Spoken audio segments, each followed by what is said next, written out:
All right, check it out, guys. So I got Brian here from Bidao. All right. Like I said in the very, very beginning, you want to watch this one to the very, very end. Okay. This is a good project, good team. Brian actually did a TED talk. So it's not like you just have somebody who's just coming on board trying to put something together. The guy definitely has experience with blockchain technology. He understands it. After you watch this, I'm going to put a link to his TED talk also so you guys can check out a little bit more about him, his knowledge, and what he feels about the blockchain space. Brian, thank you very much for coming on. How are you doing today? I'm good, thank you. Thank you for having me, for sure.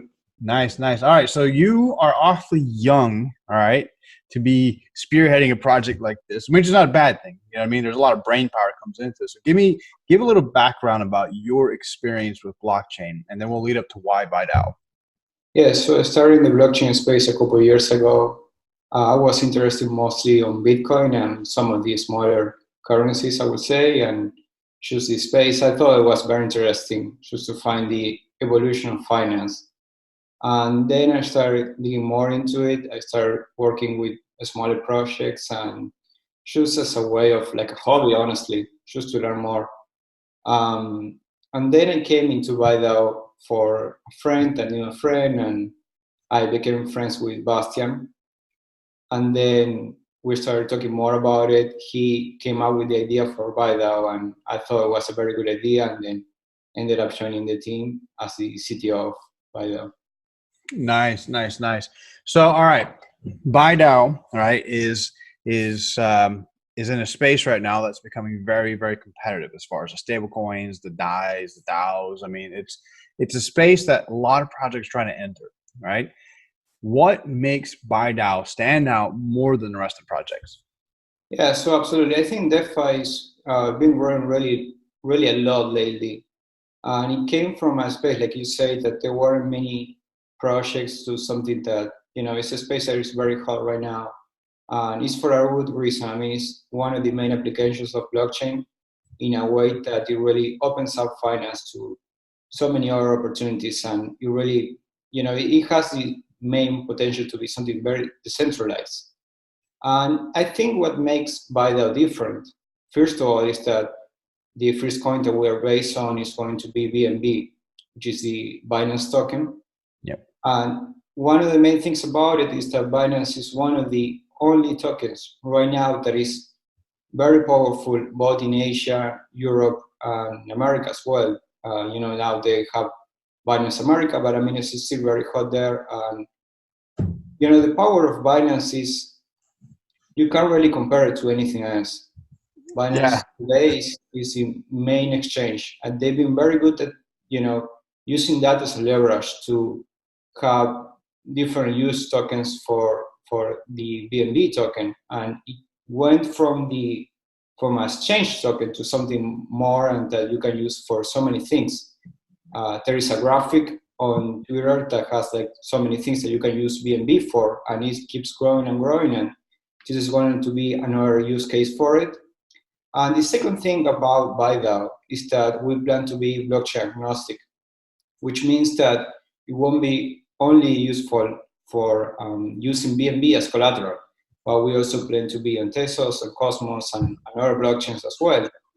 And so that will make Bidao the kind of a different project compared to, for example, MakerDAO, which is on Ethereum and it uses Ethereum as collateral, and I would say they are the leader of DeFi today.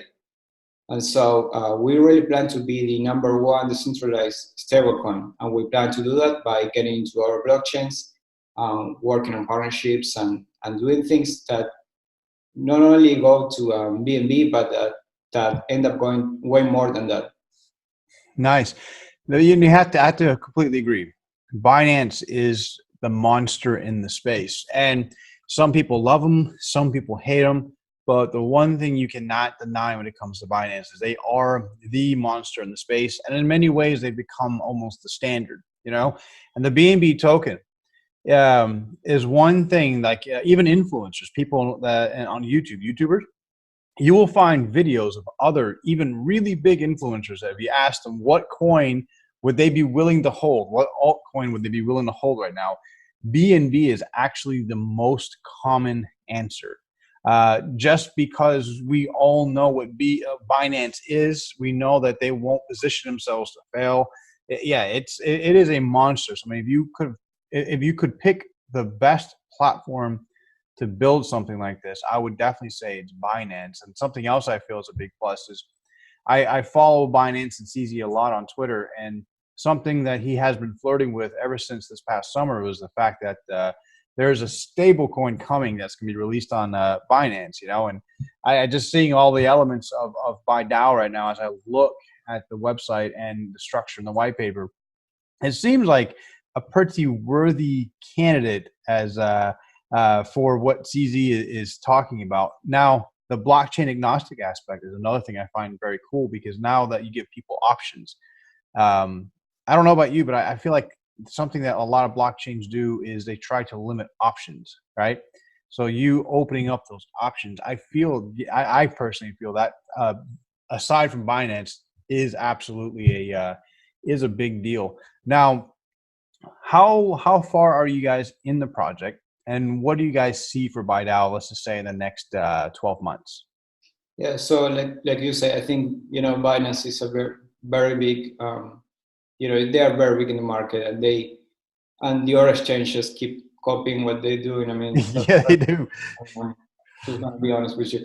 Okay, and so for the future of Bidao is going very well. We have a very good developer team, and now we are trying to expand the team. So we are in talk with different developers, and we're trying to get more on board. For now, I will say that on mid 2020, we should have the first version of Bidao coming out. So that would be a smaller version of the final version, which should be by the end of 2020. At the same time, though, I really try to focus on time. And time is really important in everything, in every market, but especially in crypto. I think it's so important to really try to do it as fast as possible. And at the same time, you're working with DeFi, you're working with decentralized finance, so it has to be something that works, and that works very well and always. But Yeah. at the same time, we have to be fast, and so we're trying to move as fast as possible in that sense. But I would say for mid 2020, we should have the first version, and then for the end of the year of 2020, we'll have the final version of it. So I think it's going amazing in terms of time, especially moving into our chains.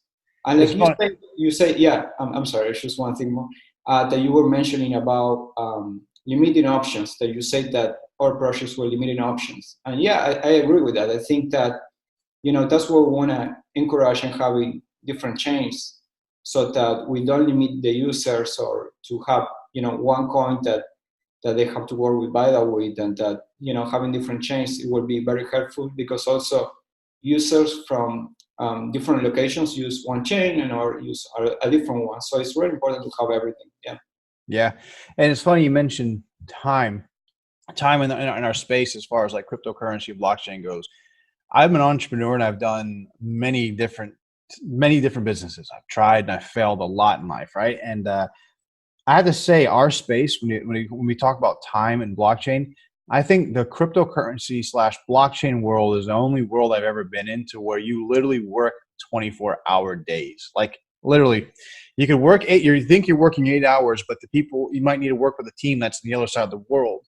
So you might take a 1 hour break, and they have to get back on the phone or get on a meeting. And then, you might do that for an hour. Then you might take another 4 hour break, and all of a sudden you have another meeting, and already have some developers from a different part of the world. It's the thing about blockchain is it gets built fast, because we literally work like 24-hour days and stuff like this. There's very little time for break here. Now let me ask you another question. Right? So there's there's an ICO happening right now, right? Mm-hmm. Yeah. So before before we talk about the staking power that you get with Bidao, because staking right now is something a lot of my viewers especially like. The idea that I can go and I can invest in something and know that I'm getting returns, right? That's, for me personally, that's my favorite model. I don't like just buying into projects and hoping that they're going to grow in value. If I can buy and get dividends, essentially get paid back in something, that's something I like, and I know my viewers like. So before we really dive in to the staking, in your own words, describe what Bidao is. Yes. Yeah. So Bidao is going to be a trustless stablecoin. So it's going to be a decentralized stablecoin, which means that people can use BNB first and then purchase as collateral to have you like one buy will be $1, and that will be based on the collateral value. So what that would be was decentralized stablecoin basically, and the main thing is that you can use that for so many things. And the important thing is that you have the governance on the client and the users. So it's not a centralized stablecoin like most of them. So that makes a very big difference in that sense. And yeah, I'm coming now to what you were mentioning about the whole, time thing about working all day and everything. I think I can really relate to that. I am working a lot personally. I mean, the whole thing is working a lot, but for example, me, I go to bed like 4, 5 a.m. sometimes because I have calls with other people, and then I wake up 7 in the morning. So, I mean, but honestly, it's, I handle well, and, we're working a lot, and it's very good. I mean, I learn a lot from them, and it's a very good opportunity for me as well. And, you learn a lot, and it's a space that you have to move fast. So there is no way that, you have to put on hours. That's the truth. Like, Yeah. if you don't put on hours, we're not able to compete with those projects that are worth a lot of money right now. There were millions and millions, and the only way to compete with them is working as hard as possible. And thankfully, I have the energy for it. So I think Yeah, we're you're young. yeah. That's the thing, though. Everybody wants to get rich, but nobody wants to put in the work. That's the Mhm. most common things. I mean, yeah, if you're willing to put in the work, you'll definitely make money. So, talk to me about the staking power. Talk to me about the staking power right now, and then what the staking power is going to be after the ICO. Yeah, so the stocking power started at 50%, and then it goes down every quarter that we are doing the ICO, it goes down, and now it's at 30%, and the next quarter it will be 18%. So it goes down with every quarter that we are doing the ICO, or if the phase ends before, then that will make it lower. And when the ICO ends, it will be 3%. So that's very important because right now it's a very good opportunity, like you say, because you have 3% of the stocking power. Mm-hmm. So I think it's a very good proposition. And I was watching one video that I think you made one of the last days that you were mentioning about different models of coins, that you were saying, that some of the coins they will pay you, or they have like a staking proposition, or you have privacy coins, and that you were asking the individual investors to basically think about it and think what the future of crypto will be. And I think that's very important, especially if we're not in a bull market yet, or if the bull market doesn't happen in a few years. It's a very good thing to think about, and it's very good for investors to always think about that as well, and see, how can I make it that this works for me if this doesn't happen, or if this happens, how can I make the best of it? Yeah, no, I agree with that, and it's kind of crazy. You mentioned it that way. So many people are almost dependent on the hopes of a bull market next year. Which again, having a platform like this that I can invest into and keep getting paid something out of it, whether I have a bull or a bear market, I'm still making gains. That's I definitely like the gains. Real quick, give everyone an idea of what's your background. Yeah, so I have a background in different things. I work on e-commerce for quite a while time, and then we're more into marketing. And I studied business administration, so I mean kind of different things. And then I got more into blockchain. So it's a very mixed background, I would say, but I think it works well for the blockchain space. You see so many people that have different backgrounds, and then they go into blockchain, and it's an industry that is growing so fast, and that you have people for so many different backgrounds and everything. Yeah, it's very interesting to be part of this in a way, and that you have so many people from different backgrounds. I find that so interesting, and then they move into blockchain, and you have so many different things in that sense, but it's a part of the financial industry that's one of the main things I believe, and that we are still very early in the industry, so there is a lot of growth there. Yeah, it's something a lot of investors don't quite understand because they're not really behind the scenes. As when you go to almost any blockchain company, and in Bidao, for instance, the team is always composed of people who don't necessarily have an extensive background in blockchain or cryptocurrencies, but they have an extensive background in something else, business oriented, right? They have a lot to offer in the traditional business world, which means they have even more to offer in the blockchain world. And you're taking all these different backgrounds and all these different mindsets. We're piling them all in. It's like the first time that we're getting a real collective knowledge. I guess you could put it that way. Collective knowledge, meaning you're taking knowledge from different areas in an industry. Whereas most other industries like banking, it's a real standardized knowledge where everything's in line and it's this way and you have to stay in line. Whereas in blockchain, we're all over the place, and it's the backgrounds I feel is what makes us different. Another question before I end this thing, decentralized finance, right? How do you think Bidao is going to have an impact on the whole DeFi scene? I think the DeFi space is growing really fast, and that is going to be really big in the future. I think we are very early yet. And like I said before, it's one of the spaces that you've seen a lot of growth lately. And one of the main things that they really got adoption in the market. And so I really hope that Bidao can be the first and the biggest stablecoin in that sense, that it can take over, the other stablecoins there in terms of decentralized stablecoin first. Yeah. So that would be a big challenge. I mean, you have MakerDAO that is really big, if 500 million market cap.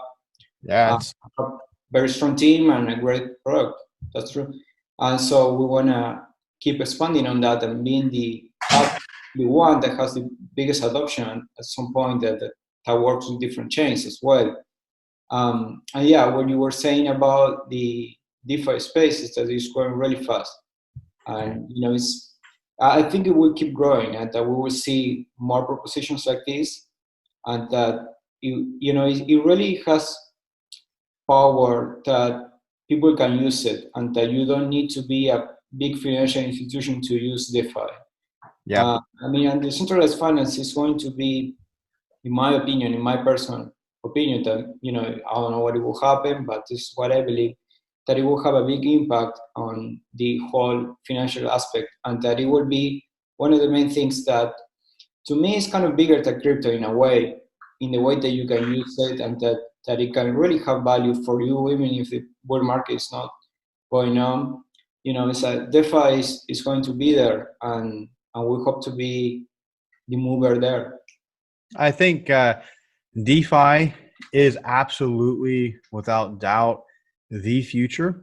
I think centralized banking has demonstrated through time that it cannot last, right? Time has definitely proven that it requires a lot of undisciplined methods and irresponsible methods to sustain it. So I completely agree that DeFi is the future. And I completely agree that DeFi is something that everybody needs to learn about and become aware. And I really hope Bidao makes a big impact on it. I think you guys are structured for it. But the only setback when it comes to DeFi, in my opinion, is the very institution that I'm talking about that cannot last is the very institution that is like completely against the concept of DeFi. And that's the banks. What you, for instance, are building right now is a giant threat to the banking industry, centralized banking, having a Fed, having a central bank that controls all other banks in an economy. The DeFi, that's the beauty of DeFi is, it's my money. I transact the way I want, how I want, when I want, where I want. But I think we have a lot of barriers to get through in time. But I also think the projects who can think progressively, adapt and diversify, most importantly, create options, I think will be the ones who will persevere in the very end. Yeah, no, I agree with that. I don't think it's a threat for banks at the beginning, probably in a couple of years, I do expect them to work together, not together like working together, but I mean that they both exist for a long time. There is a lot of trust in the banks, and there is, financial institutions working with governments and things like that. So, I mean, I don't think it's going to go down anytime soon. All right. But I do think that they will work together for some time and they will coexist. And I think the sense of finance and the financial market is so big, there is a space for both us in a way. Yeah. And I do think though that right now, I mean, it's not a big threat to finance. And I do think that at some point it kind of will, or it will be something that they start thinking more about it, or they can think more about getting into the space, or, that it will be more of a question for them. That right now it's just, very early in that space, on DeFi space, and in crypto as well. Very, very, very true. Very, very true. Listen, Brian, I don't want to take up very much more of your time. Where do people go to go ahead and jump on Bidao? This is what they want to do. Yeah, so they can go to Binance-chain.com, and also we have a very hot Telegram group. They can go, and it's Binance-chain is the Telegram group. I read all the messages. I try to answer as many as possible. Sometimes that's not possible, but I do my best. So they can go there. They can ask questions, and also on the Binance-chain.com website, you have the white paper. You have all the stuff that we're working on. So yeah. Good, good, good. So, all right, I will leave the link to Bidao and the Telegram group down below. I encourage everybody, ask questions. Don't judge it because of what we see so many things trying to do right now. But go there and do your own research, right? Get in there, dig, ask questions. They're more than willing to lay that stuff out. Brian, thanks again. I think this is a really, really cool project. I like how it's built. I like the fact that you guys were able to do this with Binance. I also like the fact that you are also blockchain agnostic. Those two things for me are some of the two biggest things. Binance doesn't like things that fail. Binance has been looking for stablecoin options. You guys have took the initiative. Also, at the same time, being blockchain agnostic allows you guys to create options for investors. I mean, it's huge. It's absolutely huge. And I wish you guys nothing but the best. Well, thank you so much, and thanks for having me, for sure. Absolutely.